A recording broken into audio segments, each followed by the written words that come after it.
Hi guys, welcome back to my YouTube channel. If you like this video, please like and share. And don't forget to hit the notification bell para update kayo sa aking mga bagong video. So for today's video ay tayo po ay magagala because I have off now. So yun guys, punta ako sa aking pinsan at tayo ay magagala. So yun guys.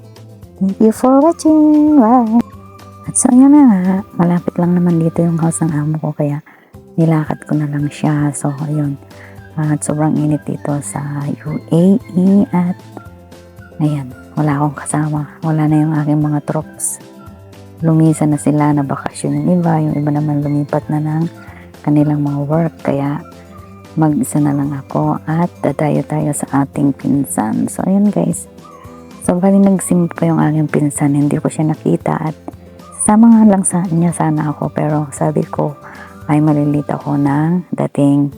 So mag-isa lang siyang pumunta ng simbahan at sabi niya sa akin hintayin ko na lang siya sa bahay niya.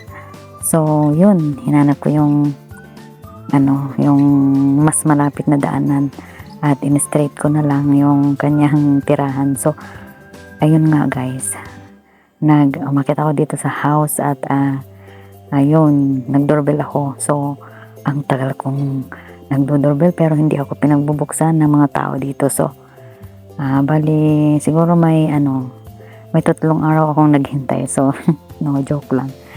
So yun nga, like 30 minutes. So at sa ako naman ng Diyos ay may nagbukas sa akin at isang mama. Sabi niya sa akin, "Oh, alam ka ba ng pinsan mo na darating dito?"